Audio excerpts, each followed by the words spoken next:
Den här tomten är från början en avstyckad tomt från en intilliggande större tomt.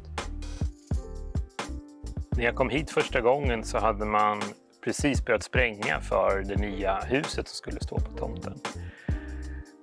Men det var också någonstans det enda vi fick spränga ut på tomten.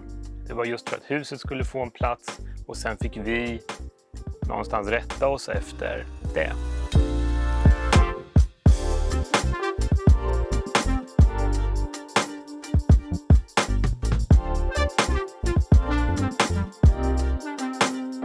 Och en annan sak som vi också behövde rätta oss efter var poolens placering, för den hade man redan planerat in. Men allting kring utformning och materialval och så vidare hamnade på vårt bord.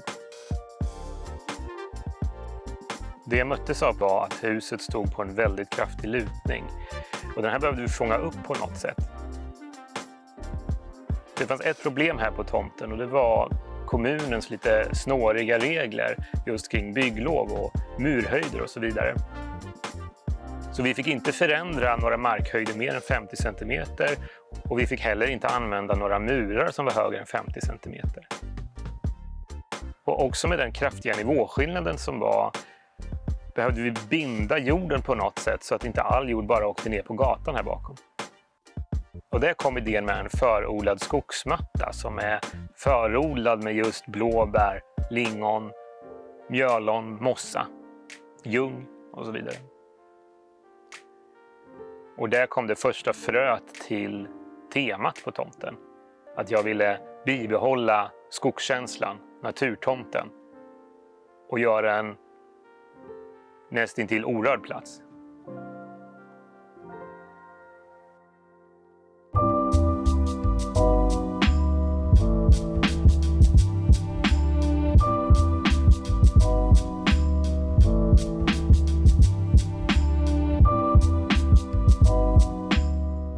Jag tycker helheten är viktig.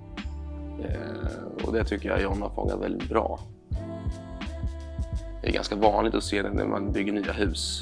Att ja, nu bygger vi huset, sen låter vi finplanering av tomten vara ett och ett halvt år.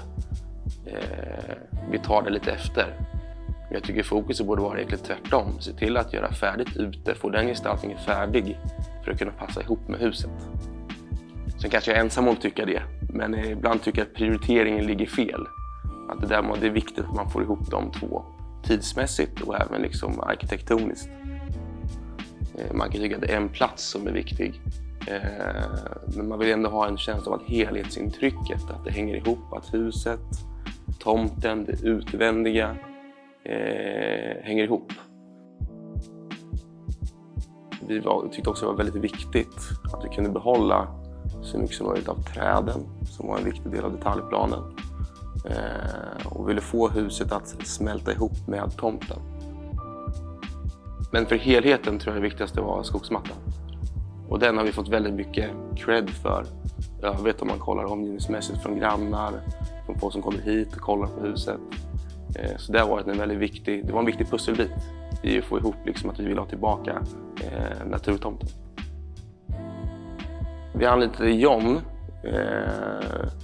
Dels för att vid ett första möte så verkade han väldigt seriös och tog det här på allvar. Och det är viktigt för oss att men beställare och kunder har samma känsla där. Ett viktigt element för oss i vår process när vi tittade på gestaltningen utvändigt tillsammans med John var att vi skulle kommunicera med varandra. Jag kanske hade en bild av jag förstår hur det ska se ut. Medan min bättre hälft då inte kunde visualisera på samma sätt. Det hjälpte oss väldigt mycket i att kunna få då dels 2D-ritningar på hur kommer det se ut i plan, men också 3D-videon. Det var väldigt nyttigt för att se liksom, och kunna ta beslut på och kring.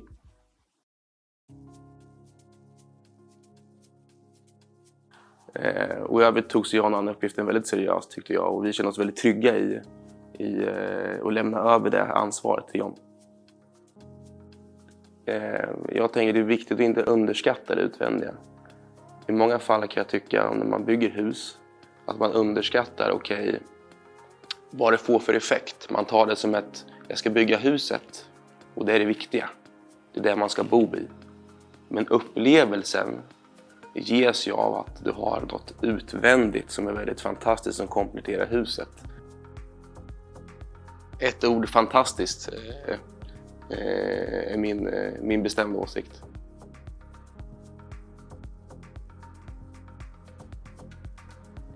Husets stil är ju väldigt kantigt och minimalistiskt och man vill också bibehålla den här träfärgen som är i originalvirket på huset.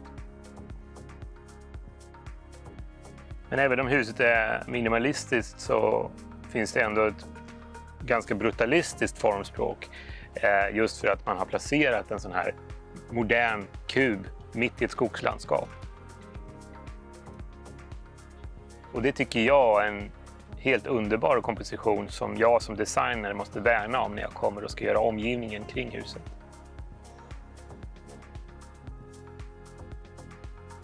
Poolen då, där hade jag en liten idé kring att det bara ska vara en vattenspegel som svävar lite grann här bland stammarna runt omkring. Och lite sådär efterlikna en skogskärn.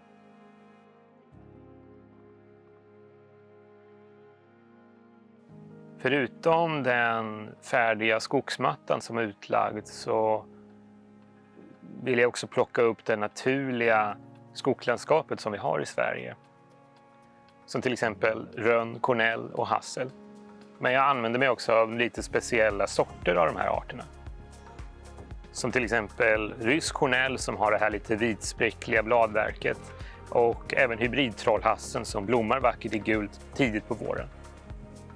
Och för att än mer få in naturen ännu närmare in på fasaden så valde jag att på uppfarten placera 3 stycken björkar som med sina kraftigt vita stammar har en kontrastverkan. En annan tanke med att placera träden just där var också att nattetid att man placerar ut spotlights så att man får ett häftigt skuggspel upp på fasaden.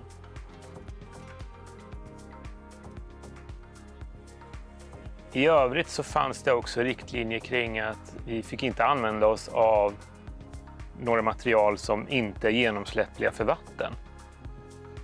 Så uppfarten till exempel, där använder vi oss av ett stenmjöl utan nollfraktion, det vill säga att vattnet kan strömma igenom där obehindrat.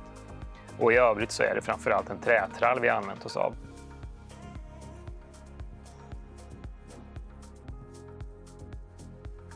Och det som är så roligt att se idag är hur kunden också använder platsen. Det är ju en naturtomt och någonstans har det förblivit så. Så att kunden själv har skapat sina små stigar genom den lilla skogsgläntan här nere. Så att de kan få använda platsen på sitt sätt.